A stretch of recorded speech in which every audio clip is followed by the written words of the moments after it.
Pelo interesse que essa espécie de apoio dos grandes escritores confere à nossa teoria dos lapsos da fala, sinto-me justificado a citar um terceiro desses exemplos, relatado por Ernest Jones, 1911.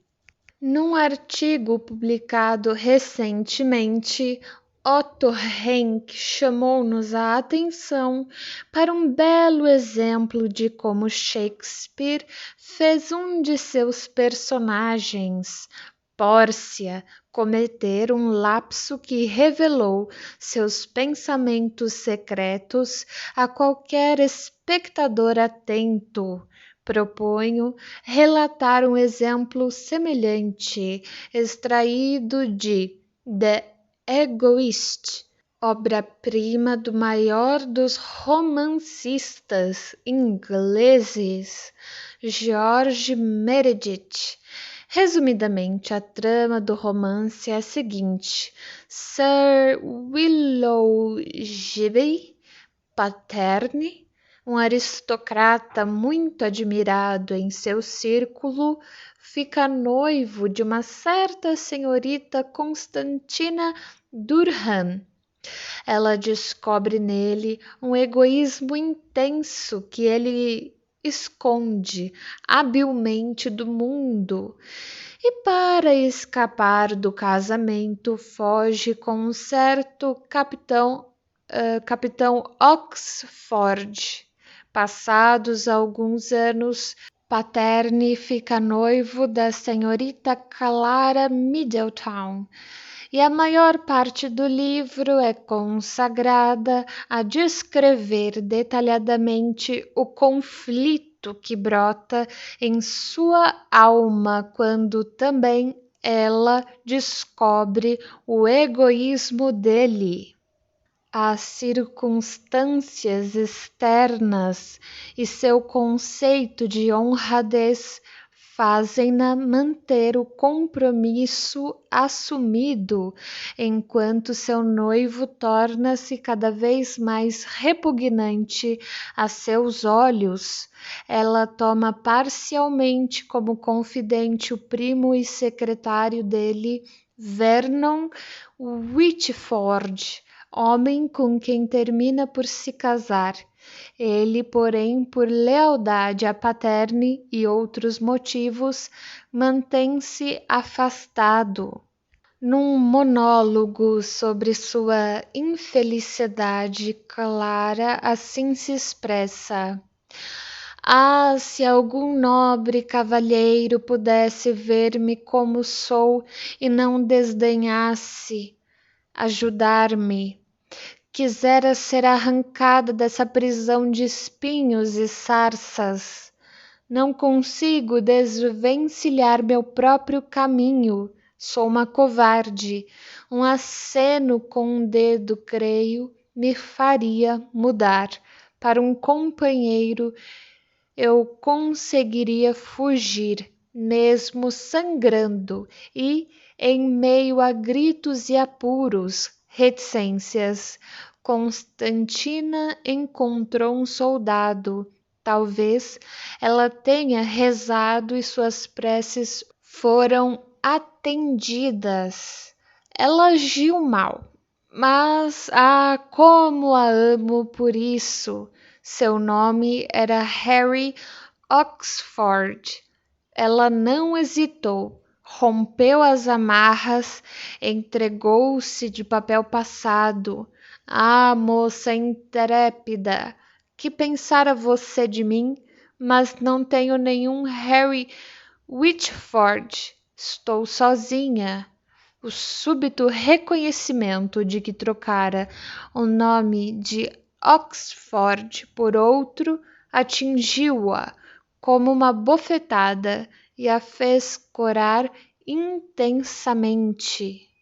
O fato de os dois nomes masculinos terminarem em Ford evidentemente torna mais fácil confundi-los, e muitos veriam nisso uma causa suficiente, mas o verdadeiro motivo subjacente é claramente indicado pelo autor. Num outro trecho ocorre o mesmo lapso, seguindo-se a ele a hesitação espontânea e a repentina mudança de assunto, que nos são familiares na psicanálise e nas experiências de Jung sobre a associação. Quando se toca num complexo semiconsciente, diz Sir Willoughby sobre Whitford, em tom paternalista. Travessão. Alarme falso. A decisão de fazer qualquer coisa fora do comum, escapa inteiramente ao pobrezinho do Vernon. Clara retruca, mas se o Sr. Oxford, travessão, Whitford, seus cisnes vêm singrando o lago, veja como são lindos quando estão enfurecidos. Estava para lhe perguntar quando um homem testemunha uma admiração acentuada por outro, ele naturalmente se sente desencorajado, não é mesmo? Sir Willoughby retesou-se, compreendendo repentinamente. Noutra passagem ainda, Clara trai por outro lapso seu desejo secreto de ter um relacionamento mais íntimo com Vernon Whitford. Falando com um amigo, diz ela, travessão, diga ao Sr. Vernon, travessão, diga ao Sr. Whitford. A concepção de lapsos da fala aqui defendida resiste à prova até mesmo nos exemplos mais triviais. Tenho podido mostrar repetidamente que os erros mais insignificantes e óbvios da fala têm sentido e podem ser explicados do mesmo modo que os exemplos mais notáveis. Uma paciente que estava agindo em total desacordo com minha vontade ao programar uma rápida viagem a Budapeste, mas que estava decidida a fazer as coisas a seu modo, justificou-se dizendo que ficaria lá apenas 3 dias. Entretanto, cometeu um lapso e disse apenas 3 semanas. Estava traindo o fato de que, a despeito de mim, preferiria passar 3 semanas e não 3 dias na companhia que eu considerava inadequada para ela. Travessão. Certa noite quis desculpar-me por não ter buscado minha mulher no teatro e disse: cheguei ao teatro às 10h10. Fui corrigido. Você quer dizer 10 para as 10. É claro que eu queria dizer 10 para as 10. Depois das 10 horas não haveria desculpa. Haviam-me dito que nos ingressos constava: o espetáculo termina antes das 10 horas. Ao chegar, encontrei o saguão de entrada às escuras e o teatro vazio. O espetáculo de fato terminara mais cedo e minha mulher não havia esperado por mim. Quando consultei o relógio, eram apenas 5 para as 10. mas decidi apresentar minha situação de modo mais favorável ao chegar em casa e dizer que ainda faltavam 10 para as 10. Infelizmente, meu lapso entregou meu plano e expôs minha insinceridade, fazendo-me confessar mais do que havia para ser confessado. Isso nos leva a perturbações da fala que já não podem ser descritas como lapsos, pois o que afetam não é a palavra isolada, mas sim o ritmo e a enunciação do dito inteiro. Perturbações como, por exemplo, os balbucios e gaguejos causados pelo embaraço, mas também nesse caso, como nos anteriores, a questão é um conflito interno que nos é denunciado pela perturbação da fala. Realmente, não creio que alguém cometesse um lapso da fala numa audiência com Sua Majestade, numa declaração de amor feita com seriedade ou ao defender sua honra e seu nome diante de um júri. Travessão. Em suma, em todas as ocasiões em que a pessoa se entrega de corpo e alma, como diz a significativa expressão, mesmo ao avaliar o estilo de um autor, temos o direito e o hábito de aplicar o mesmo princípio elucidativo que nos é indispensável ao rastrearmos as origens dos equívocos isolados da fala. A maneira clara e inambígua de escrever mostra-nos que o autor está de acordo consigo mesmo. Quando encontramos uma expressão forçada e retorcida que, segundo o apropriado dito, aponta para mais de um alvo, ali podemos reconhecer a intervenção de um pensamento insuficientemente elaborado, complicado, ou escutar os ecos velados da autocrítica do autor.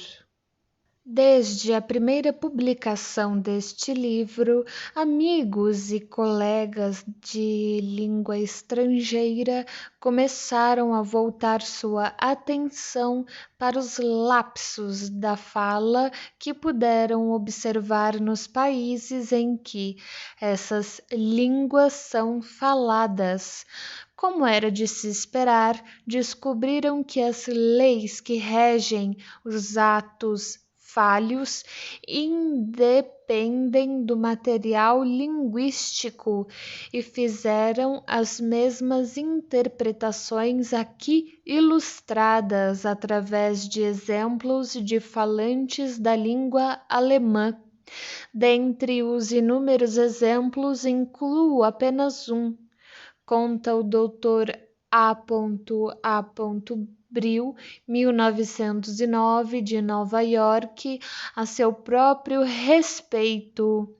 Um amigo me descreveu um doente dos nervos e quis saber se eu poderia ajudá-lo. Observei. Creio que, com o tempo, eu poderia eliminar todos os sintomas dele pela psicanálise, porque é um caso durável, entre colchetes, durable, travessão, quero dizer curável, entre colchetes, curable. Para concluir, em prol dos leitores que estão dispostos a fazer um certo esforço e não desconhecem a psicanálise, acrescentarei um exemplo capaz de mostrar a que profundezas da alma pode conduzir a investigação de um lapso da fala. O exemplo foi relatado pelo Dr. Z. Jekels, 1913. Em 11 de dezembro, uma dama de minhas relações interpolou-me, abre parênteses em polonês, fecha parênteses, de maneira um tanto desafiadora e arrogante, dizendo: por que foi que eu disse hoje que tenho 12 dedos? A meu pedido, ela reproduziu a cena em que essa observação fora feita. Ela se aprontara para sair com a filha para fazerem uma visita e pedira à filha, travessão, um caso de demência precoce em fase de remissão, travessão, que trocasse de blusa, o que ela fez no quarto ao lado. Ao voltar, a filha encontrou a mãe ocupada em limpar as unhas, seguindo-se a seguinte conversa: filha, está vendo? Agora já estou pronta e você não? Mãe: mas você só tem uma blusa e eu 12 unhas. Filha: o quê? Mãe impaciente: ora, naturalmente, pois eu tenho 12 dedos. Um colega que ouvira essa história junto comigo perguntou a ela o que ocorria em relação a 12. Ela respondeu de modo igualmente rápido e decidido: para mim, 12 não é nenhuma data importante. Para dedo, ela forneceu a seguinte associação, depois de hesitar um pouco: na família do meu marido, houve quem nascesse com 6 dedos nos pés. Abre parênteses, o polonês não tem um termo específico para zerre, entre colchetes, dedos dos pés. Fecha parênteses. Quando nossos filhos nasceram, foram imediatamente examinados para ver se tinham 6 dedos. Por motivos externos, não se prosseguiu na análise nessa noite. Na manhã seguinte, 12 de dezembro, a dama me visitou e disse visivelmente agitada: sabe o que me aconteceu? Há cerca de 20 anos tenho enviado congratulações ao velho tio de meu marido por seu aniversário, que é hoje, e sempre lhe escrevo uma carta no dia 11. Dessa vez esqueci e acabo de ter que enviar-lhe um telegrama. Lembrei-me e recordei a essa dama quão decididamente ela havia descartado na noite anterior a pergunta de meu colega a despeito do número 12, que de certo era muito apropriada para lembrá-la desse aniversário, com a observação de que o 12 não era para ela nenhuma data importante. Ela então admitiu que esse tio de seu marido era um homem rico, de quem, na verdade, ela sempre esperava herdar alguma coisa, muito especialmente na situação de aperto financeiro por que estava passando agora. Fora ele, por exemplo, ou melhor, a morte dele, que lhe ocorrera de imediato alguns dias antes, quando uma conhecida lhe profetizara pelas cartas que ela receberia uma grande soma em dinheiro. Passou-lhe de imediato pela cabeça que o tio era o único de quem ela e os seus filhos poderiam receber dinheiro. E essa mesma cena também a fez recordar instantaneamente que a mulher desse tio certa vez prometera lembrar-se dos filhos dela em seu testamento. Nesse interim, porém, a tia morrera sem deixar testamento. Teria ela deixado essa incumbência ao marido?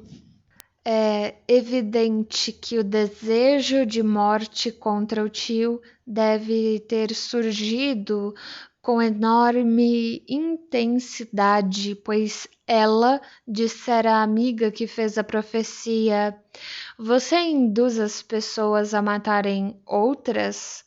Nos 4 ou 5 dias decorridos entre a profecia e o aniversário do tio, ela consultou seguidamente o obituário dos jornais da cidade em que ele morava, à procura da notícia de sua morte.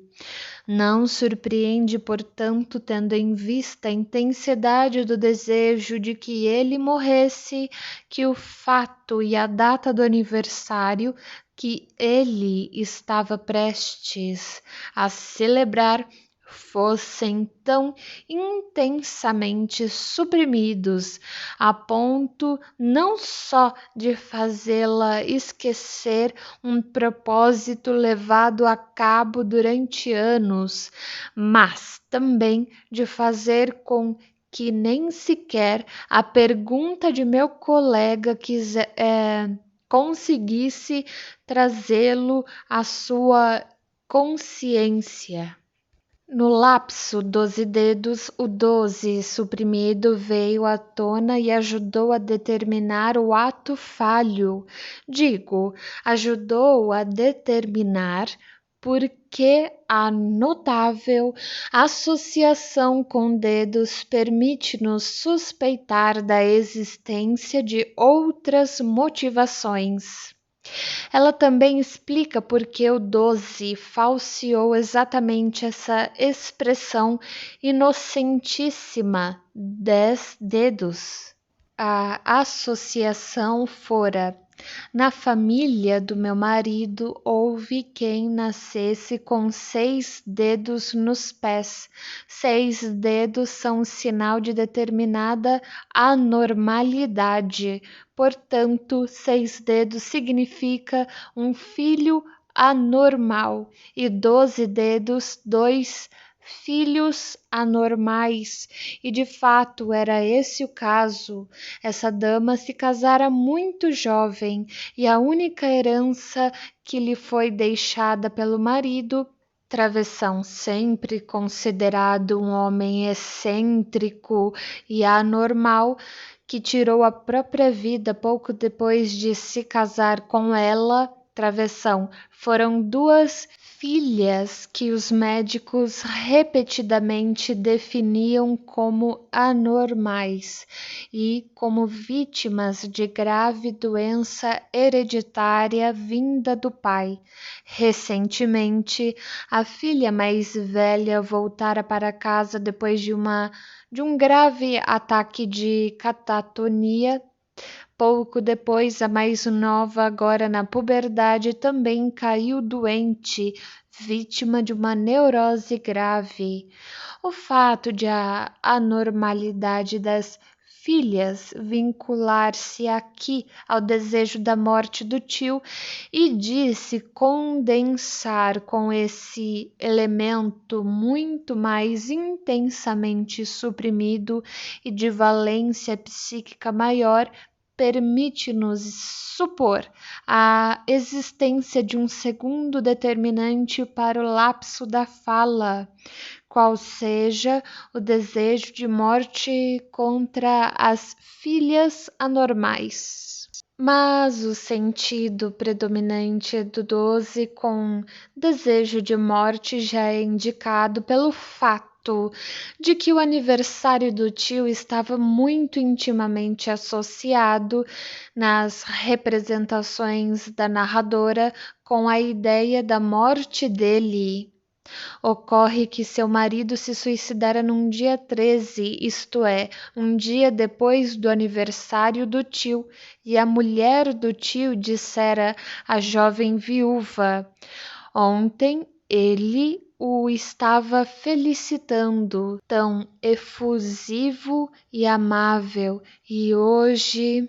Cabe-me acrescentar aqui, além disso, essa dama tinha motivos bastante reais para desejar a morte de suas filhas, pois estas não lhe davam nenhuma alegria, apenas tristeza e graves restrições à sua independência.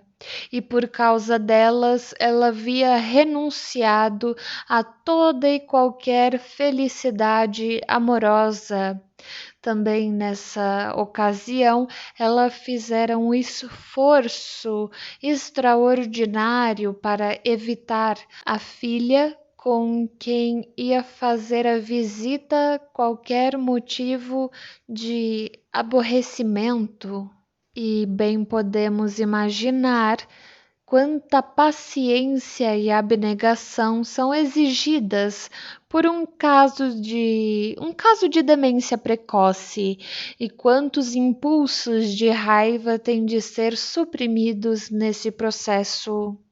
Consequentemente, o sentido do ato falho seria que morra o tio, que morram essas filhas anormais, abre parênteses, toda essa família anormal, por assim dizer, fecha parênteses, e que eu fique com o dinheiro deles.